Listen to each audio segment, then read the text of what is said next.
A Lei 13.019 foi publicada em 2014, mas sua aplicação nos municípios foi obrigatória a partir de 2017. Mesmo assim, ainda encontramos pelo país municípios que não conseguiram fazer a implementação das novas regras de parcerização. Olá, meu nome é Aline Seuane, eu sou diretora executiva do SEMAIS. E no episódio de hoje do Descomplique Miroski vamos conversar sobre a implementação da lei no município. O Descomplique Miroski é uma iniciativa do SEMAIS para o projeto Fortalecimento e Regionalização da Plataforma por um novo marco regulatório das organizações da sociedade civil, Plataforma Miroski. Ação que é financiada pela União Europeia através da Comissão Europeia e que conta com o apoio da Caritas e da ELO. Mudar procedimentos e processos enraizados em um ambiente privado já é um grande desafio. Imagine essa mudança nos órgãos públicos. Além disso, estamos falando de uma mudança não só de termos e documentos, mas de toda uma cultura de investimento socioambiental. Saem os convênios em entidades conveniadas e entre as parcerias e organizações da sociedade civil parcerizadas. E para entender melhor como é possível fazer a implementação da lei nos municípios e garantir melhores resultados para toda a sociedade, convidamos a Marcela Aguiar, advogada, coordenadora da Gerência de Apoio às Parcerias da Procuradoria-Geral do Município de Belo Horizonte e presidente do Confoco. Bem-vinda, Marcela. E Aline, obrigada. E para conversar com a gente, convido a Bianca da Silva Diogo, advogada, pós-graduada em Direito Público, atua na Secretaria Adjunta de Planejamento e Administração da Prefeitura Municipal de Barão de Cocais e é gestora de parcerias. Ricarda Monteiro Chaves, advogada e chefe do Departamento de Convênios do município de Felixlândia, em Minas Gerais. E Juscelis Dumont, membro do Conselho Municipal de Assistência Social de Paulistas, também em Minas Gerais. Sejam todas bem-vindas. Obrigada. Olá, obrigada. Tantos anos trabalhando com os mesmos procedimentos improvisados, já que não havia uma legislação exclusiva e destinada às parcerias entre organizações e governo, acabou deixando muita gente perdida no poder público. A ausência de diretrizes e capacitações vindas do governo federal para os estados e prefeituras que apoiasse essa mudança, além da máxima, lei que pega e lei que não pega, com certeza não ajudou. Diante de tantos desafios, qual foi o pontapé inicial para que Belo Horizonte conseguisse avançar na agenda da implementação da lei, Marcela? Nossa, Aline, então, vamos lá. Acho que esse processo em Belo Horizonte, né? Belo Horizonte tem sido vista como uma capital um pouco à frente nos procedimentos, mas também ela começou um pouco antes. Então, quando a lei surgiu, né, em 2014, ela já trouxe esse sinal de alerta para os municípios de que precisaríamos nos adequar, porque dentro da administração pública a gente não pensa na lei que pega ou na lei que não pega, a gente sabe que a lei vai valer para a gente, então que a gente precisa adequar o procedimento. Então, desde 2015, em Belo Horizonte, foi instituído um grupo de trabalho intersetorial, envolvendo ali as principais secretarias que lidam com parceria, e à época, né, lidavam com os convênios, então, assistência social, educação, envolveu a Controladoria Geral do município, a Procuradoria, e esse grupo se debruçou a estudar o que a lei trazia de procedimento, de prazo, de regras, que o município precisaria se adequar.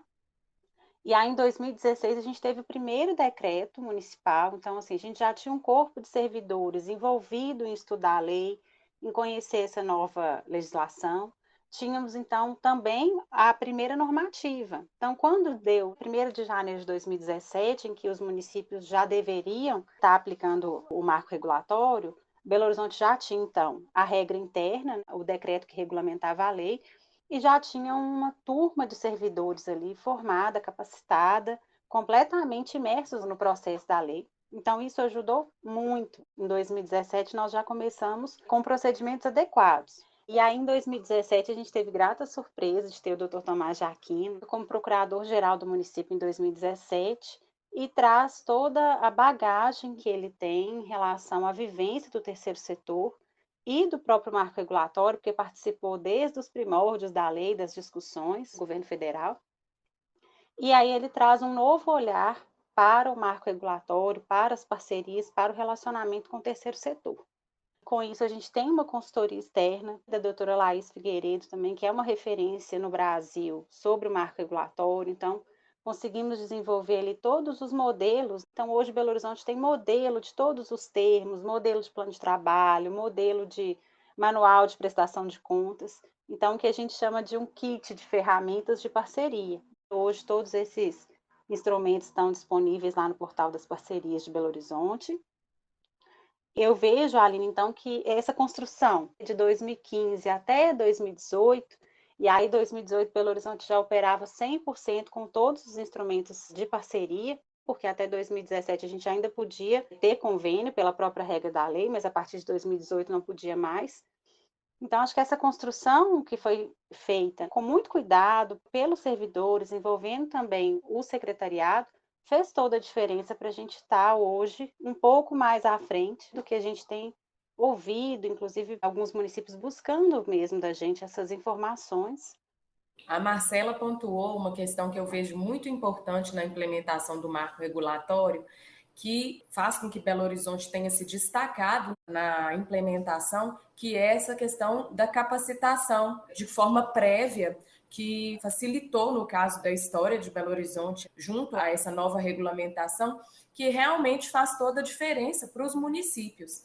Para as entidades também, que eu acho que são muito carecedoras de informações de como funciona, como participar, mesmo que tenha publicação formal de editais, com regras específicas, esclarecendo vários pontos, mas essa capacitação dos servidores, mesmo um órgão, gestores capacitados para que haja implementação, realmente é o ponto fundamental. Eu vejo que só na sua fala preliminar isso ficou muito claro. Não tem como sair da capacitação.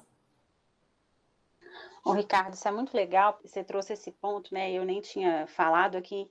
O decreto de Belo Horizonte, então, criou a Gerência de Apoio às Parcerias e também criou com foco o Conselho Municipal de Fomento e Colaboração de Belo Horizonte. E, embora essa gerência esteja dentro da Procuradoria-Geral do município, uma das funções dessa gerência é promover capacitação. E isso é algo que a gente tem feito bastante, assim, desde 2017, né? Mas 2019 a gente fez mais de 40 capacitações, tanto para servidor quanto para as OSCs, porque é isso, assim, a lei por si só não vai mudar a forma da gente fazer o que a gente vinha fazendo. A lei exige das instituições uma profissionalização, mas exige também do servidor público uma outra forma de lidar com o instrumento, de acompanhar os resultados.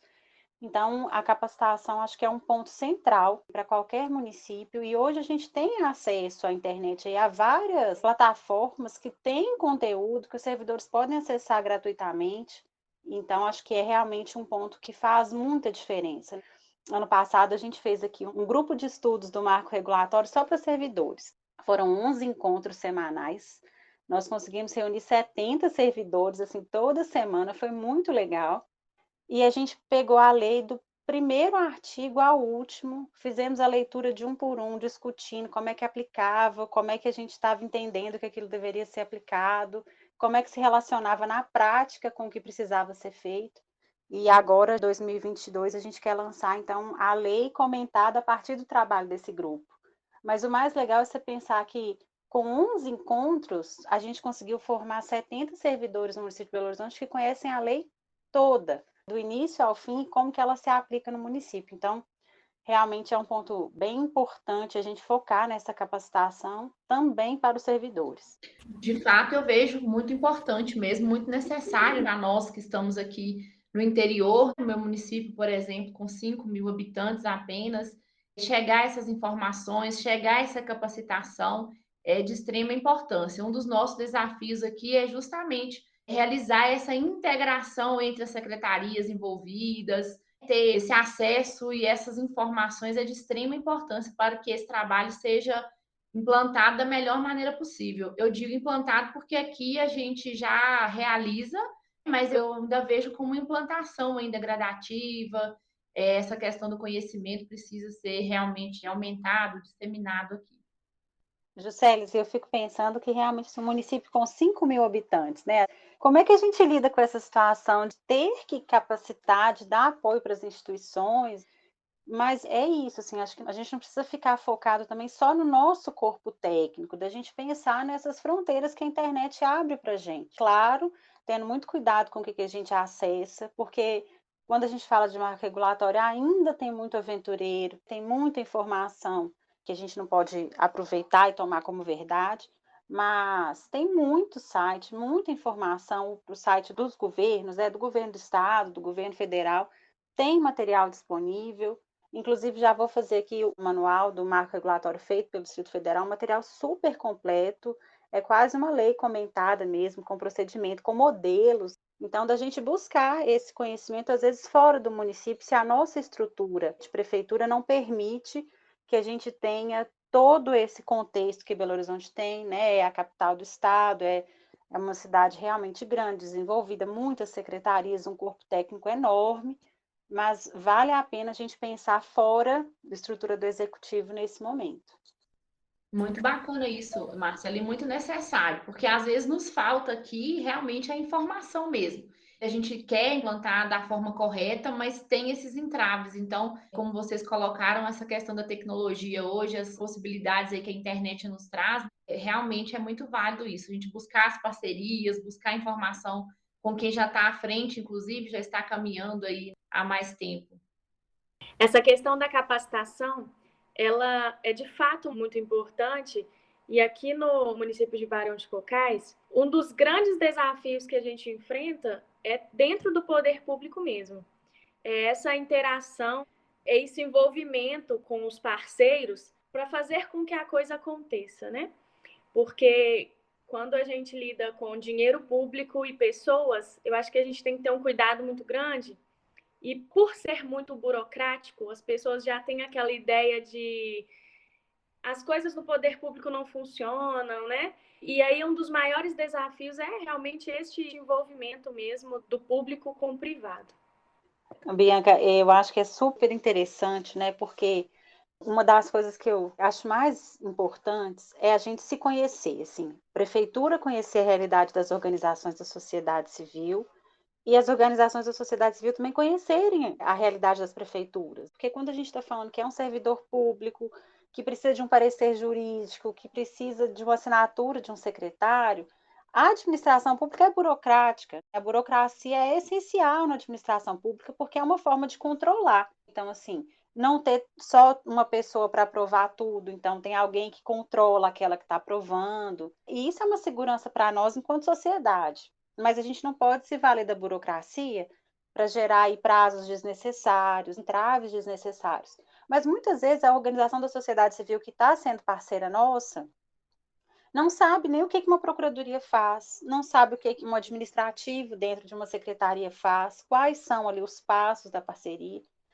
E o contrário também é muito verdadeiro. Se o servidor não sabe que através daquela organização da sociedade civil você está atendendo uma criança, você está atendendo um idoso, você está promovendo um curso de qualificação profissional para uma pessoa que daqui 6 meses vai ter acesso ao mercado de trabalho, ele também não se envolve, ele também não se entrega. Então, assim, é muito importante que o servidor veja a finalidade do trabalho dele. Assim, nossa, esse documento que eu consegui liberar com 2 dias de antecedência, vai liberar essa parceria com 2 dias de antecedência, né? E a organização da sociedade civil também conhecer a gente, isso gera uma proximidade, isso gera uma relação muito mais empática ali, que é o nome da parceria, né? A gente precisa ser parceiro. E aí, nesse conhecimento, nessa troca de informações, a gente tem ganhado muito em Belo Horizonte, porque é natural da administração pública os prazos, a burocracia, e é natural das organizações da sociedade civil essa busca por resultados cada vez melhores e mais rápidos para aquela entrega. Eu acho que isso que você trouxe, Bianca, é muito, muito interessante. Eu acho que as prefeituras deveriam investir nessa troca dos servidores com os colaboradores, os dirigentes de organização da sociedade civil também. Marcela, os conselhos, eles são instância participativa no desenvolvimento de políticas públicas dentro do município. E a lei, ela traz a necessidade desses conselhos se organizarem para fazer a gestão das parcerias que vêm e da captação de recursos por meio dos fundos especiais. Diante disso, o conselho precisa fazer o chamamento público, ou seja, um edital, precisa ter comissão de seleção, precisa ter comissão de monitoramento, mas ela também precisa estar aí muito bem alinhada com as estruturas do município, porque não é o conselho diretamente que faz a gestão do recurso. Então, isso às vezes fica um pouco confuso para as pessoas, inclusive para aquelas que não estão dentro do dia a dia, da lida com as parcerias, e também para os próprios conselheiros que precisam compreender melhor como que isso funciona. E aí eu queria saber como que você vê isso e como que você vê essa dinâmica e o que você acha que poderia ser feito para que essa dinâmica realmente resultasse em bons projetos em projetos executados e o alcance ali da execução dessas políticas públicas? Nossa, Aline, então, a forma como a lei pensou, né, dos próprios conselhos realizarem todo o procedimento que a lei traz em termos de seleção de propostas, seleção de projetos, é um grande desafio. E aí, aqui em Belo Horizonte, a gente tem 2 conselhos nessa situação, né? Então, aí, os fundos e fundos que recebem uma captação de recursos extremamente significativa no município de Belo Horizonte, que é o Fundo Municipal dos Direitos da Criança e Adolescente e o Fundo Municipal do Idoso de Belo Horizonte. E é um desafio mesmo para os conselhos, porque assim, a concepção, a finalidade de um conselho é ser controle social, é acompanhar a execução da política, a qualidade da política. E aí o conselho se vê envolto aí também nessa dinâmica, nessa responsabilidade de operar todos os editais do marco regulatório. É bastante complexo, porque hoje os conselhos trabalham com 2 formas de edital. Então, tem os editais que autorizam as instituições a captar recursos. Eu sei que tem alguns municípios que não fazem nesse formato de edital, mas aqui em Belo Horizonte a gente entende. É necessário que tenha esse edital, porque você está autorizando alguém para captar recursos que vai, né, originar uma parceria, então você tem que ter alguns requisitos mínimos. E também tem os editais, que são os editais para acesso aos recursos que já estão nos fundos, né? Recursos que estão em saldo. Então, a gente vê que os conselhos acabam ficando muito ocupados, assim, em termos de tempo, de disponibilidade dos conselheiros, e aí eu gosto muito de pensar assim, que uma vez conselheiro, independente de ser representante da sociedade civil ou do governo, é conselheiro. Está fazendo um trabalho ali para além da função que ele tem, seja no governo, seja na instituição a que ele representa. E aí ele dedica muitas horas de trabalho que poderiam estar sendo utilizadas para a discussão da política, para a discussão das ofertas relacionadas àquela política, mas eles acabam se dedicando muito aos editais, às discussões sobre o plano de trabalho e propostas. E aí, Aline, quando você pergunta assim, o que a gente vê em termos de melhoria, né, para que a gente tenha melhores projetos, melhores planos de trabalho, tem um ponto que é comum, independente de ser conselho ou não. Os editais precisam ser bem estruturados, porque um edital ele está selecionando. Então, se ele está selecionando, ele tem que ter critério que de fato selecione boas instituições. Quando a lei fala lá que o chamamento público tem por finalidade selecionar a instituição que vai tornar mais eficaz a execução do objeto da parceria, então essa execução ela tem que ser eficaz.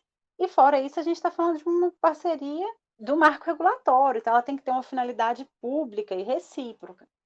E muitas vezes os nossos editais são frágeis nesse processo de seleção.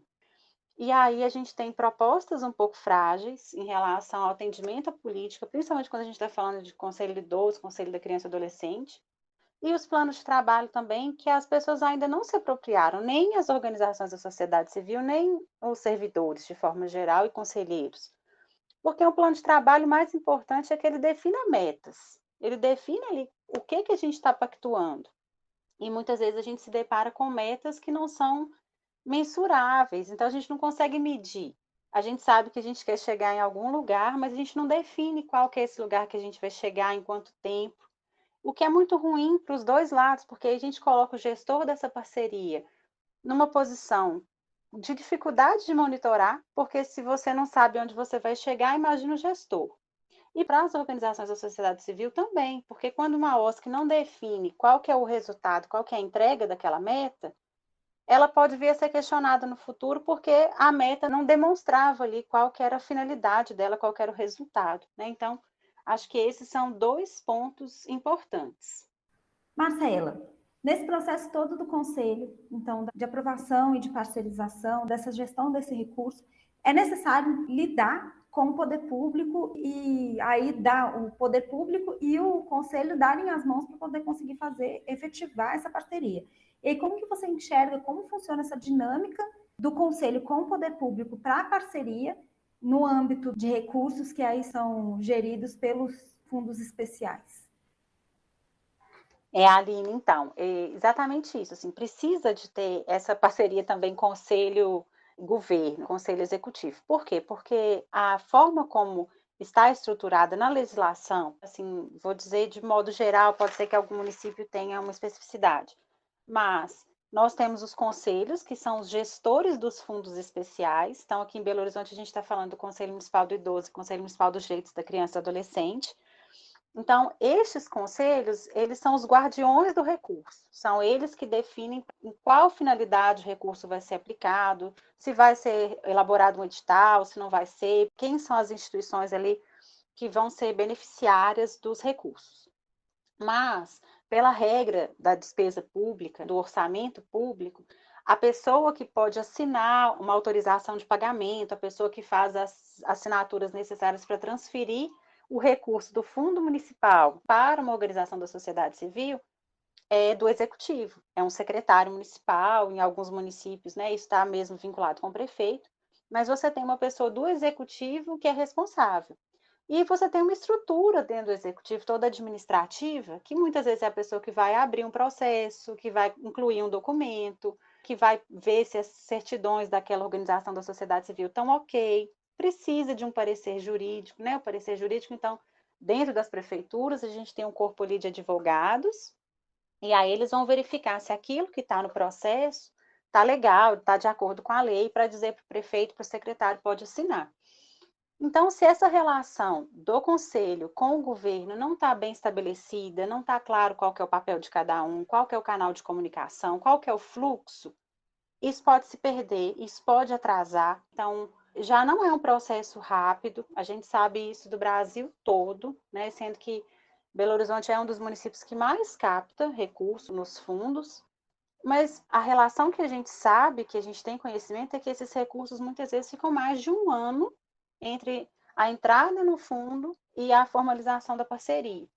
E quanto mais a relação do conselho, do conselheiro, da secretaria executiva do conselho e o executivo, e aí assim, desde o assistente administrativo que recebe o processo, que vai abrir o e-mail, até o secretário que vai fazer essas assinaturas, quanto melhor essa relação, mais o processo ganha, porque o processo fica fluido, se tem alguma dúvida a gente resolve por telefone, por um e-mail, e as coisas caminham melhor. Então, Aline, realmente acho que é importante trazer essa conversa mesmo para perto, trazer esse diálogo, faz muita diferença. Não é fácil, porque o papel do conselho também é de controle social, é de apontar as possibilidades de melhoria do processo, mas quanto melhor a gente consegue construir essa relação, esse fluxo, mais sucesso a gente vai ter na parcerização. Ainda dentro dessa questão do conselho, eu tenho uma dúvida que eu acho que serve de esclarecimento para quem estiver ouvindo. É a questão da fiscalização, então, desse recurso do marco regulatório. Se é função do conselho fiscalizar, porque aqui a gente acompanha as associações, a gente que regulamenta, né, coloca se elas estão realmente aptas a receber e tal, a gente acompanha isso. A fiscalização do recurso, né, do marco regulatório também cabe aos conselhos? E, Juscelia, essa pergunta é ótima, né? Porque ela envolve dois aspectos de conselho.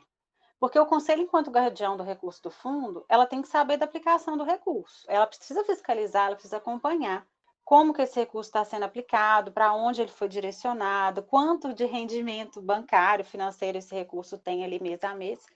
E de outro lado, a gente tem a parceria, em que a gente sai muito do viés exclusivamente financeiro, como a gente tinha na época dos convênios, e passa para ter o controle dos resultados. Aqui em Belo Horizonte, a nossa organização de funcionamento faz com que o gestor da parceria seja um servidor da administração pública, que é, né, assim que a lei determina, mas as comissões de monitoramento e avaliação das parcerias são dos conselhos. E às vezes isso fica mais difícil. A gente até teve umas conversas assim em 2019 e 20 aqui no Conselho Municipal do Idoso, que para um conselheiro de direitos, às vezes é muito difícil ele pôr a capa de agora eu sou um conselheiro de direito e depois ele vestir outra capa, agora eu sou comissão de monitoramento e avaliação. Por quê? Porque às vezes a resposta que tem num relatório da parceria não é suficiente para aquele conselheiro, enquanto recursos do fundo em que também ele é o responsável. Então, isso é muito importante que a gente estabeleça as competências, o que a gente vai receber em termos de documento dessa parceria e o que a gente vai ter enquanto acompanhamento dos recursos do fundo, né? Porque são duas fiscalizações diferentes. A gente nem gosta de usar essa palavra fiscalização para o recurso que está aplicado numa organização da sociedade civil parceira executando um objeto de parceria. Então, a gente fala desse monitoramento, dessa avaliação. Agora, em relação ao recurso do fundo, é bem fiscalização mesmo, porque é um acompanhamento exclusivamente financeiro. Então, acho que tem esses dois aspectos, Juscelis, que é muito importante a gente definir para dentro do conselho o que a gente, enquanto conselheiro, espera de um e de outro procedimento. Lembrando que, quando a gente está falando de recurso do marco regulatório, a gente não pode exceder aquilo que a lei já trouxe. E a lei vem sempre da gente pensar isso, qual que é o resultado que essa parceria me entrega. O dinheiro, não há questionamento. Quem está movimentando recurso público, gente, precisa ter cuidado. Então, se é servidor público, se é uma organização da sociedade civil, é recurso público, a gente vai fazer com maior cuidado, mais cuidado com o que a gente tem com o nosso dinheiro. Mas o que o marco regulatório traz é priorizar o controle do resultado. Então, o mais importante é a entrega que aquele processo tem para a gente. Já em relação ao financeiro do fundo, aí a gente pode verificar as regras próprias e ter esse controle, ter essa transparência aí das informações. Ô Marcela, eu queria que você abordasse as diferenças, as responsabilidades e atribuições entre o gestor e a comissão de monitoramento e avaliação. Então, Ricarda, é uma pergunta que chega muito para a gente, assim, né? Qual que é essa diferença de responsabilidade, de atribuição do gestor da parceria e dos membros das comissões de monitoramento e avaliação? Então, a lei, ela traz o gestor como a figura principal. Então, coloca o gestor como responsável pela boa execução da parceria. E aí, quando a gente fala boa execução da parceria, a gente está falando de dois parceiros. Então, a gente tem que pensar que o gestor ele se responsabiliza pelo acompanhamento da execução daquela parceria em relação ao nosso parceiro privado, a nossa OSC, mas ela também se responsabiliza aqui no governo. Então, acho que, às vezes, isso acaba passando um pouco sem importância, mas é legal que o gestor acompanhe o cronograma de desembolso. Olha, tinha uma parcela prevista esse mês para parceria, ela já foi repassada, teve algum atraso, por que teve esse atraso? Porque isso pode comprometer a boa execução. Ele tem que estar ciente ali dos prazos. Então, quando é que essa minha parceria vai vencer? Vai ser motivo de renovação? Nós vamos fazer um aditivo? Ou nós vamos encerrar? E aí tomar as medidas necessárias para um ou para outro? Mas o mais importante é isso, que o gestor, ele é para a instituição parceira e para a administração pública a pessoa que vai dar respostas.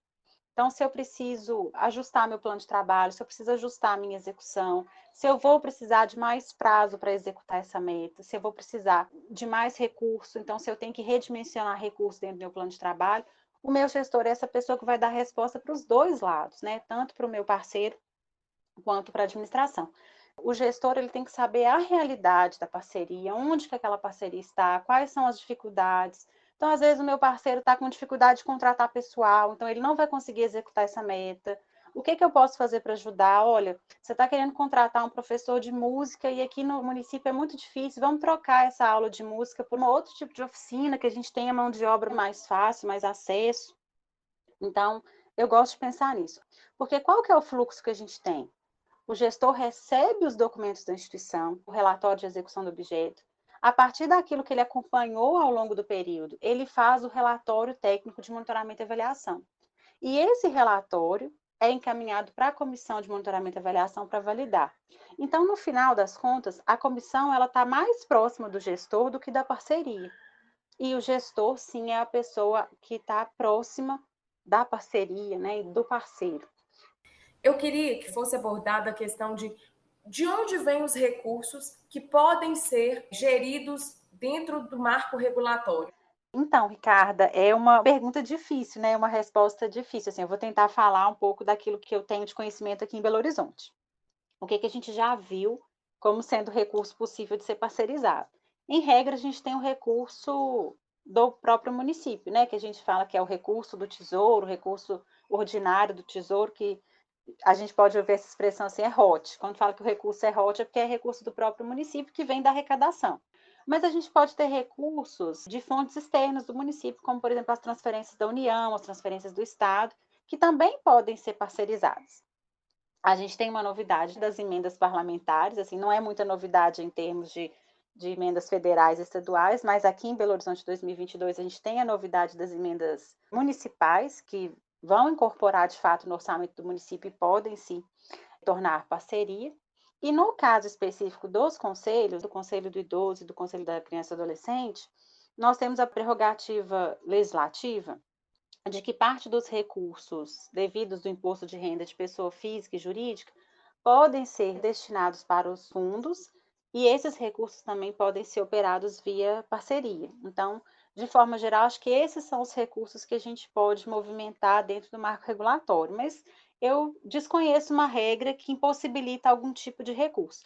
Tem uma novidade, eu vou falar aqui, que a gente foi surpreendido assim em 2021 com uma portaria, né, interministerial, que ela determina uma previsão que já está na Constituição desde 2019, que divide as emendas parlamentares em duas. Então, você tem a transferência de finalidade específica e as emendas de transferências especiais. As emendas de transferências especiais, elas não podem ser direcionadas para organizações da sociedade civil, porque elas são exclusivas do ente federado que está recebendo. Então, se um parlamentar faz esse tipo de emenda, essa emenda ela incorpora no orçamento do município. Não significa que não pode ser parcerizado, mas não aplica aquela regra que a gente tem de que quando o parlamentar indica a instituição que vai ser beneficiada, você afasta o chamamento público.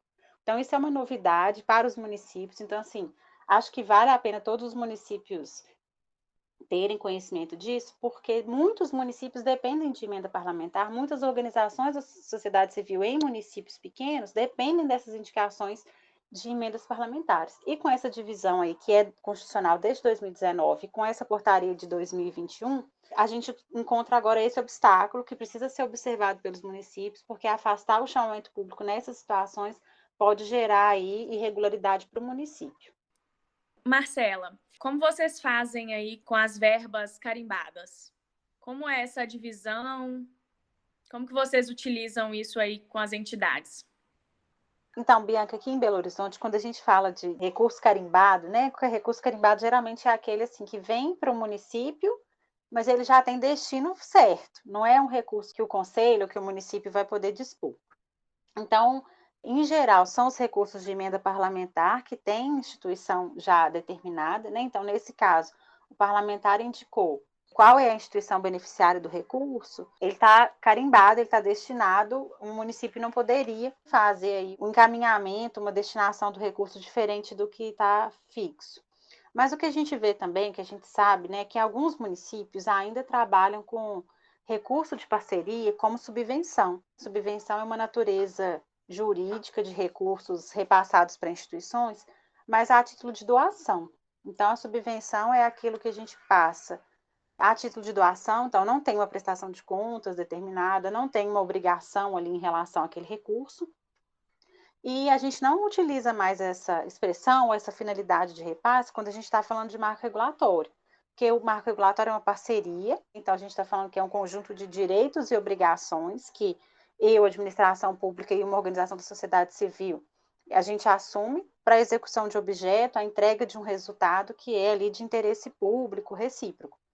Então, quando a gente fala que a instituição que está recebendo recurso, ela tem uma contraprestação, ela tem uma entrega, tem ali um cumprimento de resultado, a gente não fala mais de subvenção. Até porque a subvenção tem uma série de regras, né? A subvenção é para aquelas despesas ali de custeio da instituição. Então, você não pode aplicar em material permanente, investimento de forma geral.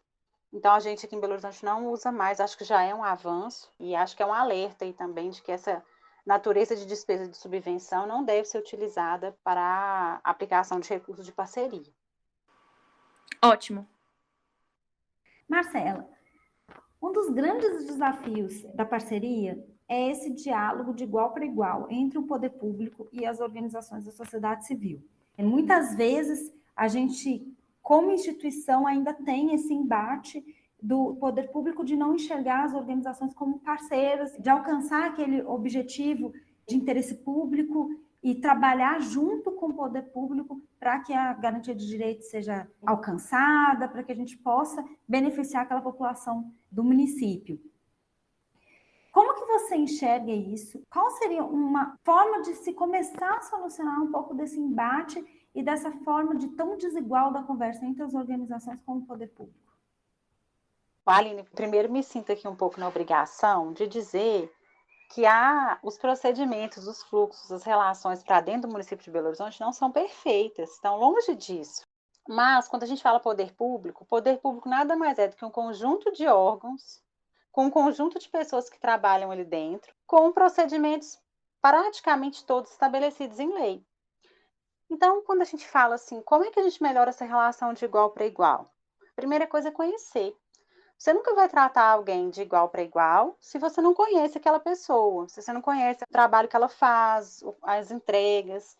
Então, acho que o primeiro passo é a gente tirar esse véu, né, do poder de império da administração pública, que a gente superou isso quando a gente está falando dessa participação social, de todos os fundamentos que o marco regulatório traz para a gente, das diretrizes, que é isso, de fortalecer a sociedade civil, de fortalecer a participação social. E aí, nesse momento, Aline, eu acho que o Confoco tem um peso muito grande, o Conselho Municipal de Fomento e Colaboração. É um conselho paritário, é um conselho previsto no marco regulatório, que todos os municípios poderiam implementar, e ali a gente tem um diálogo muito próximo da sociedade civil com o governo, e em Belo Horizonte a gente está indo agora para o 5º ano de Confoco, e atualmente eu estou presidente, super feliz com isso. Mas é isso, assim, a gente precisa aproximar o diálogo para a gente se conhecer, para a gente conhecer a dificuldade do outro e juntos pensarmos em algo coletivo. Mas é isso, o poder público é um conjunto de servidores, um conjunto de pessoas fazendo atos, procedimentos o tempo todo. Então as pessoas precisam compreender a importância do trabalho delas, elas precisam ser capacitadas, porque muitas vezes a gente está pegando um grupo de servidores que trabalhou durante 20 anos na lógica de convênio, na lógica de entrega de nota fiscal, na lógica de que qualquer coisa que eu fizer eu vou ser responsabilizado. Então a gente precisa trazer conhecimento para esse servidor e empoderá-lo assim, de que ele exerce uma função essencial. Eu digo assim, o servidor que encaminha um e-mail, ele tem a mesma importância do servidor que emite o parecer, porque qualquer um desses procedimentos é essencial para chegar na finalidade do processo. Então, quando a gente fala de igual para igual, acho que essa parte de se conhecer, de colocar a sociedade civil e o servidor em contato, e aí esse contato dentro da ética, esse contato dentro da moralidade, esse contato de trabalho, esse contato profissional, eu preciso conhecer com quem eu estou me relacionando, qual que é a dificuldade dele, qual que é a realidade dele, para a gente começar nessa situação de igual para igual. Porém, o que eu acho que é importante? A lei traz para a gente essa coisa da profissionalização. Então, as instituições também, elas precisam estar mais cientes dos procedimentos, cientes daquilo que elas podem fazer de acordo com a legislação, para que possam ir mais preparadas para uma relação de parceria. Então, acho que esse é um ponto da gente fortalecer as relações e principalmente fortalecer os nossos instrumentos. Marcela, ligando a sua fala aí, é interessante também a gente tentar enxergar o terceiro setor como um braço mesmo da administração pública. Porque as entidades, elas exercem atividades que o Poder Executivo deveria exercer. Então, a parceria é justamente por isso. Eu deveria fazer, não faço, talvez por não ter condição ou não ter comodidade, N fatores, e transfiro essa execução desse serviço para uma entidade específica, dentro do terceiro setor. Então, nós estamos falando de uma atividade que é exercida por uma terceira pessoa e que muitas das vezes nós enxergamos como prestador de serviço. Ele não é o prestador de serviço do município. Ele é tão quanto servidor porque ele exerce uma atividade que era para ser minha. Bianca, é muito legal, né? Assim, quando a gente pensa em organização da sociedade civil, é um nome super grande, a gente abreviou para a OSC, mas é uma superação da expressão ONG, que era organização não governamental, que negava a existência do Estado. Então, assim, ó, eu existo independentemente do Estado. E continua sendo, né, gente? Porque a primeira coisa que a gente tem que ter em mente é que uma OSC é uma instituição privada, autônoma, que define ali as suas regras, a forma como ela vai executar. A gente só tem dos requisitos da lei que ela tenha também entre os seus objetivos ali vinculados à finalidade de interesse público. Mas ela não é mais a negação do Estado, né? Então, ela é uma organização da sociedade civil, e uma vez que ela é parceira, ela atua junto com o Estado, junto com o Estado enquanto administração pública. Mas é isso, assim, aí a gente fala que a relação de parceria é essa corresponsabilidade. Se eu, administração pública, o que eu tenho de diferente de você hoje é o recurso, então eu vou entrar nessa parceria me corresponsabilizando com o recurso, com a diretriz, né, com o acompanhamento. E as organizações da sociedade civil, muitas vezes, elas têm por finalidade executar aquele atendimento, né, que executa ali com toda a expertise, executa muito mais próximo do público que ela está atendendo. Então, isso é muito importante, essa territorialização, essa proximidade com a comunidade, que é muito específico da sociedade civil, das organizações da sociedade civil. Então, é isso mesmo, assim, é uma corresponsabilidade a fazer junto. Não significa que o colaborador da organização da sociedade civil é um servidor público, mas ele, na hora que está executando uma atividade vinculada ao objeto da parceria, ele está atuando com finalidade pública. Todas aquelas situações de moralidade, de ética, de impessoalidade no tratamento que ele vai dar na execução das suas atividades se aplica, porque ele está contribuindo para uma instituição executar um objeto que é de interesse público. Mas isso não o torna um servidor público, de forma alguma. Ele continua sendo um servidor daquela organização, um empregado daquela organização. Mas é isso, é fazer junto. Não é uma prestação de serviço. Acho que isso é muito importante que fique claro para os municípios. Então, eu não fiscalizo o meu parceiro, né? Eu não emito ordem de serviço para o meu parceiro, porque a nossa relação não é de contratado e contratante. A nossa relação é de parceiro. Somos dois parceiros buscando a mesma finalidade. E aí, Marcelo, eu vejo a grande importância, inclusive, do conselho, porque o conselho vai ficar como elo, como ponte entre a regulação dos atos do poder público e de ofertar essa parceria, e também das associações, das organizações aí. E o conselho tem uma grande importância meio a isso. E a gente volta a falar sobre a questão do papel dos conselheiros, que às vezes inclusive, precisam dessa parceria funcionar muito bem, inclusive com o poder público, pela falta de conhecimento, às vezes, e aí a necessidade da capacitação, a necessidade de um jurídico ali alinhado, que vai estar por trás, ajudando esse conselho a acompanhar, né, todos esses trâmites aí, para que o processo aconteça dentro da legalidade. Isso, né, José? Quando a gente está falando da assistência social, a gente está falando de uma lei, né, um sistema único com diretrizes. Então, todas as instituições que executam, ofertam ali serviços dentro da assistência social, seja poder público, seja privado, na rede parceira, a gente tem que se submeter a essa norma. Então, isso é muito importante. A instituição, para executar aquele serviço, ainda que seja em parceria com o governo, ela se adequa a uma lei maior, a um procedimento maior, que é ali, sim, fiscalizado pelo Conselho de Assistência Social de Referência. E aí acho que é isso, a atuação do Conselho como controle social sendo essencial para garantir a qualidade daquilo que está sendo ofertado mesmo para a população. Marcela, me conta uma coisa, então. Considerando toda essa trajetória, toda essa caminhada que Belo Horizonte teve, e aí que você esteve participando, que você esteve junto durante a implementação da lei no município, quais são os ajustes que são necessários hoje de serem feitos para possibilitar que a implementação da lei seja cada vez melhor dentro do município de Belo Horizonte?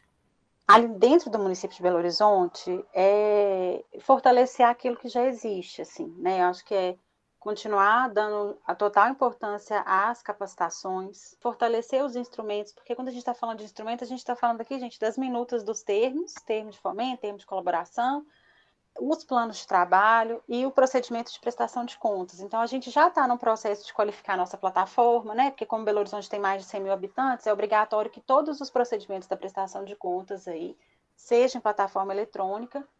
A gente está no processo de qualificar. Então, são 4 anos de decreto novo e 5 anos de operação de marco regulatório nos municípios, que iniciou em 2017. Então, no final de 2021, a gente completou os primeiros 5 anos. É muito novo. Então, vejo a importância da gente continuar fortalecendo essa relação de parceria para além do instrumento jurídico, de ser parceiro de verdade. O gargalo que a gente tem hoje, sem sombra de dúvida, é o monitoramento e avaliação, porque de todos os procedimentos que a lei trouxe, é o procedimento mais novo, porque quando a gente falava de convênio até 2017, uma vez aprovada a prestação de contas financeira, aquele processo estava superado. E hoje não, hoje a lei nos obriga a ter um processo que a gente verifique ali os resultados daquela parceria. Então, isso é o procedimento que a gente está hoje se debruçando, de fortalecer a equipe de gestores de parceria, ter uma relação mais próxima com as comissões de monitoramento e avaliação. Então, eu acho que o Belo Horizonte tem uma base muito importante, muito boa em relação a isso. Mas se fosse para a gente falar fora do município de Belo Horizonte, para quem está começando, para quem está na vontade de qualificar o processo interno, o mais importante é essa vontade, é esse querer fazer, é estar disposto a enfrentar, porque é difícil, né? Às vezes a gente tem resistência interna de alguns servidores que estão acostumados há muito tempo a fazer uma coisa de uma forma, resistência das organizações da sociedade civil, porque vai mudar, vai precisar entregar mais relatório, mas assim, sobre se adequar ao formato marco regulatório, não tem mais como fugir, né? Inclusive, quem não está fazendo já está irregular aí há pelo menos 5 anos, se for um município. Mas também não adianta mudar só o nome, né, gente? Pegar lá o documento que chamava convênio e falar que agora ele chama termo de fomento ou termo de colaboração, mas as regras dentro dele são as mesmas que se aplicavam há 6 anos atrás.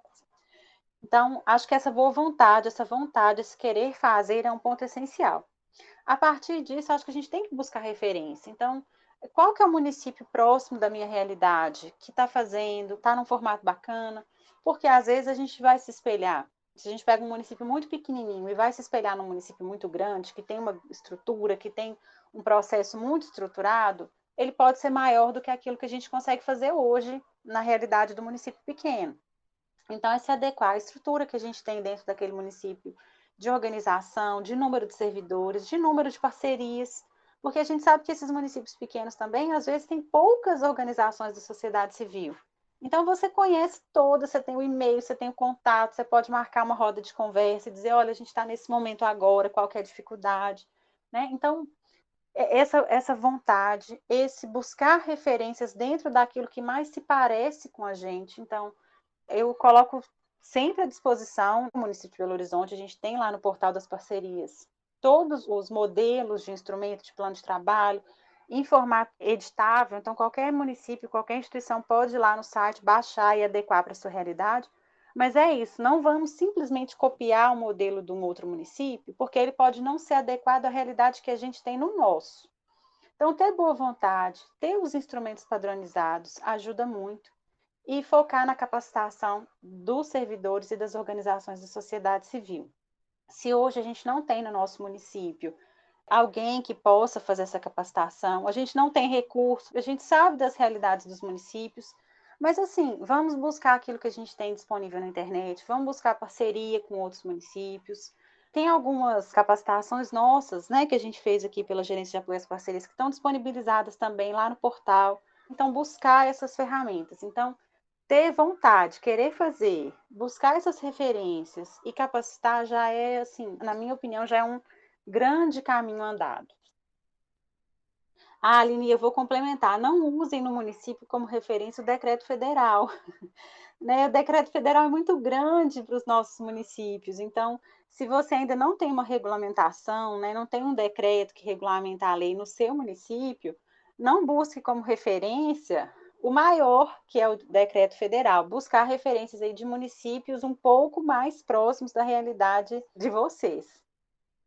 Até para não cair naquele erro que muita gente costuma dizer, né? Você faz a lei, aí o decreto, ele é a lei um pouco piorada, e copia o decreto, fica um pouco piorada, e só vai descendo, só vai piorando o decreto, na verdade, né?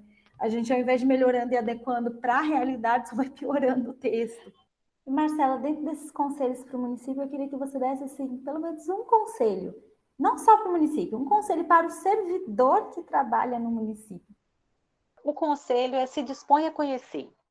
Então, se dispor a conhecer a realidade das organizações da sociedade civil, se dispõe a conhecer novos procedimentos, se dispõe a conhecer. Eu tenho 13 anos de prefeitura e vejo colegas que entraram há menos tempo que eu e há mais tempo que eu, muitos com tanta vontade de pensar diferente, de modernizar, de inovar na administração pública, e muitos também muito presos naquilo, assim, eu só vou fazer aquilo que a lei me manda, eu só vou fazer aquilo que está no meu escopo de trabalho. Então, se eu pudesse dar um conselho para um colega servidor, se dispõe a conhecer. E aí, Depois que você conhece, você tem muito mais argumentos e capacidade de dizer se está legal ou não. Mas a gente opinar, a gente pré-julgar uma lei, uma norma, uma instituição, um trabalho antes de conhecer, acho que para a vida da gente é arriscado. Então, meu conselho seria: se dispõe a conhecer.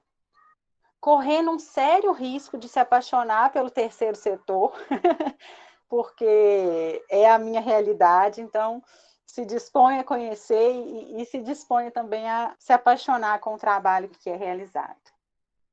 Ai, tá vendo? A gente conquista corações. Rouba corações, viu? Porque depois a gente não quer mais deixar de trabalhar com o terceiro setor, se envolver e conhecer e participar. Enfim, de qualquer forma, como eu já disse, eu acho que é interessante a gente focar que recurso público é recurso público, a Constituição Federal exige que qualquer um que guarde, movimente, gerencie recurso público preste contas. O que a lei trouxe é a forma da prestação de contas no enfoque da priorização do controle de resultados. Isso não significa que a gente vai ser descuidado na aplicação do recurso, mas significa que, no momento de dizer se aquela parceria está sendo bem executada, o foco é qual é a entrega que ela me traz.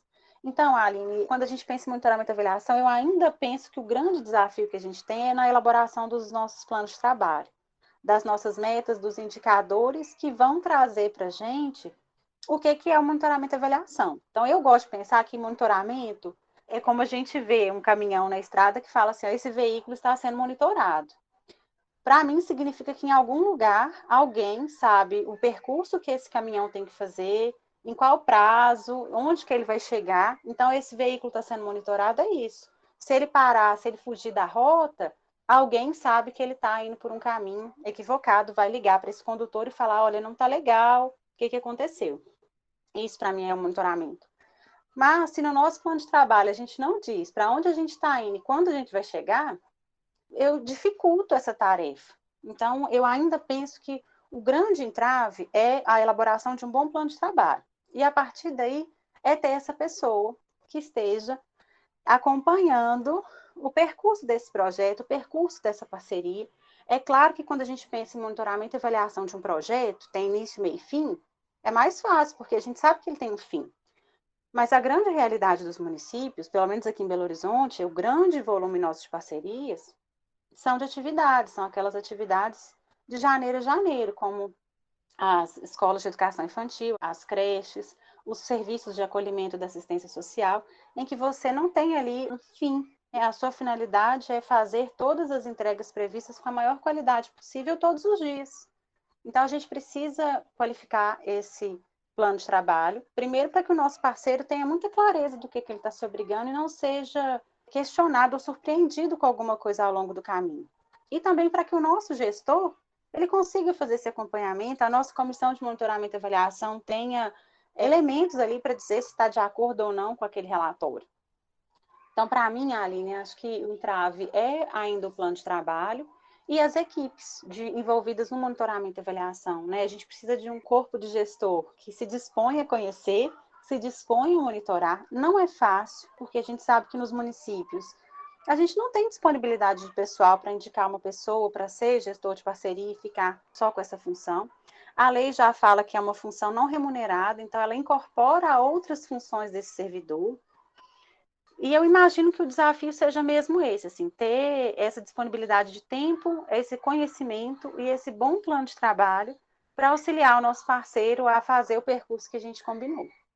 Um dos desafios que o marco regulatório trouxe foi a implementação da avaliação do resultado, que, em teoria, deveria superar a importância da prestação de contas financeira dentro da execução de um projeto. E aí, o marco regulatório traz, né, a comissão de monitoramento, o gestor da parceria, que deveria fazer esse acompanhamento. E a gente vê isso como um grande desafio do município. Como que você acha que é possível resolver esse desafio, considerando também o histórico de avaliação que se tinha antes do marco regulatório, por meio do convênio, que era focado na prestação de contas financeiras e cada centavo importava muito mais do que propriamente o resultado que é alcançado? Sem sombra de dúvida, é o maior desafio, né? O desafio que a lei trouxe. Para alguns municípios, né, eu sei que o chamamento público também só foi uma realidade depois do marco regulatório, mas aqui em Belo Horizonte, fazer chamamentos públicos e credenciamentos para formalizar os convênios à época, né, com as organizações da sociedade civil, já era uma realidade, mas o monitoramento e avaliação não era. E a gente está aprendendo a fazer fazendo. E é um processo mesmo de erros e acertos. Porque quando a gente falava de prestação de contas financeiras, e aí eu gosto muito de ressaltar isso, o marco regulatório ele prevê, com prestação de contas, o relatório de execução do objeto. Né? Então, a instituição ela vai entregar para a gente, município, um relatório de execução do objeto, detalhando ali quais foram as metas e as ações realizadas naquele período que está sendo monitorado, e cabe a nós, município, estado, governo federal, conferir, verificar se aquela execução está de acordo com o plano de trabalho, de acordo com o cronograma de execução que está definido, enfim. Bem, gente, eu queria muito agradecer esse convite de estar aqui com vocês hoje, com as Juscelis, a Bianca, a Ricarda. Então, assim, conhecer realidades de municípios tão diferentes, né? Quando a Juscelis chegou e falou assim, meu município tem 5.000 habitantes, e ela está lá no Conselho de Assistência Social, eu fico tão feliz de saber que mesmo os municípios com estrutura pequena, né, estão se organizando para isso. A Ricarda fez aqui um monte de perguntas, então lá em Félixlândia também está tudo muito avançado. Dizer também para os CEMAIs, de como que é importante a gente promover esses encontros, essas falas, né? Porque o conhecimento tem que chegar, a informação tem que chegar, a gente precisa disso, e a gente precisa conhecer a realidade mesmo do marco regulatório, que ainda é uma coisa nova, embora não seja recente, ainda é nova, e fico muito feliz de estar aqui com vocês, espero que quem esteja ouvindo também fique feliz e participe dos próximos, acho que vai ser muito importante. Aline, obrigada, meninas. Quem ainda não iniciou a implementação da lei já está atrasado e precisa começar com urgência. Conhecer o terceiro setor, que será o seu parceiro nessa trajetória, é fundamental. Muito obrigada, Marcela, por compartilhar com a gente seu conhecimento, por esclarecer um pouco mais do lado da Prefeitura, do Poder Público, como funciona a implementação da lei. E muito obrigada também, Juscelis, Bianca e Ricarda, por nos ajudar a descomplicar esse MIROSC, que traz tantos detalhes assim que nós, como terceiro setor, ainda a gente já vai caminhando, a Prefeitura também vai caminhando para um lado, e a gente precisa aí se encontrar para que, de fato, a gente consiga conquistar as parcerias. Muito obrigada. Eu gostaria de agradecer a oportunidade de participar, agradecer, né, todo o conhecimento que foi compartilhado aí, as informações de grande valia, realmente, nós que estamos aqui nos municípios menores, precisamos muito dessas informações, desse contato para a gente ir se fortalecendo, principalmente nós dos conselhos aí, da regulação, isso é muito importante. Então, agradecer muito a oportunidade. Quero agradecer também o convite, foi muito bom participar aqui com vocês, num momento de total empoderamento feminino, né? Diminuir aí essas barreiras entre o poder público e o privado é sempre muito bom. Nós estamos ainda muito longe de conseguir essa proximidade, mas é devagar mesmo que nós vamos conseguir. Nós estamos no caminho certo e eu quero agradecer a oportunidade e parabenizar pela iniciativa. Eu quero agradecer a CEMAIs, ao convite, agradecer a Marcela, a Bianca, a Juscelis, por todo o conhecimento compartilhado aqui. Foi muito bom. A gente enfrenta todo dia muitas dificuldades relacionadas a essa lei, as dificuldades formais e as dificuldades que vão aparecendo com cada um dos termos de fomento que são celebrados, ou os termos de colaboração. Foi muito bom, eu espero que tenham outros e que a gente possa, sim, construir uma rede de conhecimento e de divulgação mesmo a respeito do marco regulatório. Muito obrigada. Este é mais um episódio do podcast Descomplique MIROSC e teve como tema a implementação do MIROSC no município. Novos episódios são publicados sempre às terças e quintas-feiras durante os meses de março e abril de 2022. Assine o nosso canal Nossos Direitos no Spotify, Apple Podcast, Google Podcast para receber o aviso de novos episódios. Os programas também serão publicados no nosso youtube.com/cemaismg. O podcast Descomplique MIROSC é apresentado por mim, Aline Seuane, e contou com a presença e colaboração de Ana Beatriz Ottoni, Natália Moreira e com a colaboração de Edu Sá e Mariana Pimenta. O Descomplica Gestão é uma iniciativa do CEMAIs para o projeto Fortalecimento e Regionalização da Plataforma por um novo marco regulatório das organizações da sociedade civil, Plataforma MIROSC.